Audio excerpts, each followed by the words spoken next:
여러분들, 인생의 어려움은 언제, 어떤 시기에 오는지 아십니까?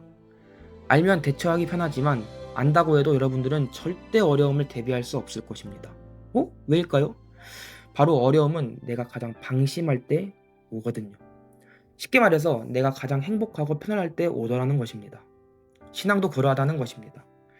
항상 내가 편안하고 기쁠 때 어려움이 찾아온다는 것입니다. 오늘 기독교 복음선교회 정명석 목사님의 사연을 보고 깨닫기를 바라겠습니다. 정명석 목사님은 1945년생으로 베트남 전쟁에 참여하셨습니다. 목사님은 전쟁터에 정말 가기 싫었지만 기도 가운데 하나님께서 말씀하시길 형제들끼리 싸우고 있는데 가서 말려야 하지 않겠느냐. 다른 사람은 안 가도 너만큼은 꼭 가야 한다고 하셔서 다 포기하고 오직 하나님의 계시대로 베트남 전쟁에 참전하게 되셨습니다. 이 사연은 바로 그 베트남 참전 시기에 겪은 실화입니다. 때는 습하고 무더운 기운이 가득했던 베트남의 어느 날이었어요. 정명상 목사님께서는 소대원들과 함께 완전 무장을 하고 일대 수색 작전을 나섰습니다. 1시간 넘게 정글을 헤치고 나아가니 갈대숲이 우거진 30도 경사의 가파른 능선이 나타났죠. 앞사람과 뒷사람이 5에서 6m씩 거리를 두고 숨소리조차 죽이며 은밀하게 이동하던 중이었습니다. 그런데 목사님 바로 앞에 이태성 전우와 그 뒤를 따르던 전우 사이에 이상한 기류가 흐르기 시작했어요. 평소에도 말장난이 심하던 친구들이었는데 그 긴장된 작전 지역에서 서로의 자존심을 건드리는 험악한 말싸움이 붙은 겁니다. 입을 찢어놓겠다, 대가리를 깨부수겠다 같은 욕설이 오가더니 급기야 쏴 죽여버리겠다, 이러한 극단적인 말까지 나왔죠. 옆에서 전우들이 야, 전쟁터에서 아군끼리 왜 그래, 소대장님이 들으면 큰일 나 하고 말려도 소용이 없었습니다. 그러다 갑자기 이태성 전우가 뒤를 휙 돌아보더니 목사님께 그러는 거예요. 야, 네가 내 앞으로 가. 목사님은 당황해서 가던 대로 가지 왜 자리를 바꿔요? 라고 물었지만 그 친구는 막무가내로 목사님을 앞으로 떠밀어 버렸습니다. 뒤에서 욕하는 전우와 한바탕 따지려고 자리를 바꾸려 했던 거죠. 결국 목사님이 앞으로 가고 이태성 전우가 바로 뒷자리가 되었습니다. 목사님께서 자리를 바꾸고 기역자로 꺾인 오르막길을 숨가쁘게 올라가던 바로 그 찰나였습니다. 귀청이 터질 듯한 초구 소리가 정글을 때렸습니다. 목사님은 본능적으로 땅에 엎드렸죠. 그런데 엎드리기 직전 소리가 목사님의 귀 바로 옆을 스치고 지나갔어요. 아, 맞았구나. 심장이 멎는 것 같았죠.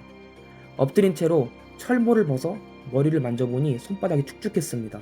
아, 피다. 나 이제 죽었구나 싶었는데 자세히 보니 피가 아니라 너무 놀라 쏟아진 진땀이었습니다. 하나님께서 찰나의 순간에 목사님의 생명을 지켜주신 것이었죠. 그런데 목사님 뒤에서 차마 눈을 뜨고 볼 수 없는 처참한 비명이 들려왔습니다. 방금 자리를 바꿨던 이태성 전우. 그 친구가 머리에 총을 맞고 쓰러져 있었습니다. 불과 10초 전까지만 해도 목사님이 서 있었던 바로 그 자리였습니다. 상황은 정말 처참했습니다. 이태성 전우는 정신이 나간 채 총을 휘둘렀고 얼굴은 순식간에 시퍼렇게 부어올랐죠. 위생병이 달려와 피가 고인 철모를 벗기고 붕대로 머리를 칭칭 감았지만 피는 멈추지 않고 계속 솟구쳤습니다. 고통에 몸부림치며 땅바닥에 풀을 쥐어뜯는 그 친구의 손톱은 이미 다 뭉개져 있었죠. 목사님은 그 피 묻은 손을 꼭 붙잡 목이 메어 외쳤습니다. 태성아, 정신 차려. 지금은 어머니를 불러도 의사를 불러도 안 돼. 오직 하나님만 불러. 나도 같이 기도할 테니까. 평소에 그렇게 신앙을 권해도 싫어하던 친구였는데 죽음의 문턱에 서니 정말 간절하게 외치더군요. 하나님, 나 좀 살려주세요. 그 비명이 온 정글에 울려 퍼졌고 주변의 전우들도 그 모습을 보며 함께 눈물을 흘렸습니다. 그때 목사님의 마음속에 뜨거운 확신이 하나 찾아왔습니다. 얘는 안 죽는다. 하나님이 살려주신다. 목사님은 그 친구에게 응답받은 대로 알려주셨습니다. 태성아, 너 절대 안 죽어. 치료받는 동안 고생은 하겠지만 꼭 살아서 돌아간다. 결국 안개를 뚫고 온 헬기에 실려 그 친구는 후송되었습니다. 나중에 알고 보니 그 총알은 적군이 쏜 게 아니었습니다. 뒤에서 말다툼하며 욕설을 주고받던 그 전우가 분노를 참지 못하고 방아쇠를 당겨버린 것이었죠. 사람의 혈기가 얼마나 무서운지 보여주는 비극이었습니다. 세월이 한참 흘러 목사님이 2차로 베트남에 다시 파병에 가셨을 때 편지 한 통이 도착했습니다. 보낸 사람은 바로 이태성이었습니다. 그는 죽지 않고 살아 있었습니다. 머리에 총을 맞고 부산 제3 육군병원까지 이송되어 기적적으로 목숨을 건진 거였죠. 비록 휠체어를 타야 하는 몸이 되었고 약혼자마저 떠나갔지만 자신을 지극정성으로 치료해주던 간호사와 결혼해 가정을 꾸렸다는 희소식이었습니다. 그때 목사님이 기도해 주셔서 제가 살았습니다 라는 글귀를 읽으며 목사님은 뜨거운 감사의 눈물을 흘렸습니다. 자, 여러분 오늘 이야기 잘 보셨나요? 오늘 이야기를 보면 어떤 사람은 이렇게 생각할 것입니다. 그건 전쟁 시대, 베트남 시대 때 이야기인데 나랑 무슨 관련이 있다는 거야? 하지만 이 이야기는 그냥 동떨어진 이야기가 아닙니다. 신앙을 하다 보면 매일매일이 영적인 전쟁입니다. 수많은 유혹 속에서 신앙을 지키고 구원을 얻는다는 건 말이 쉽지 절대적으로 어려운 일이라는 것입니다. 그런데 만약 우리가 이야기 속 이태성 전우처럼 긴장하지 않고 전쟁터에서 장난을 치면 결국 화를 당한다는 것을 우리는 깨달아야 됩니다.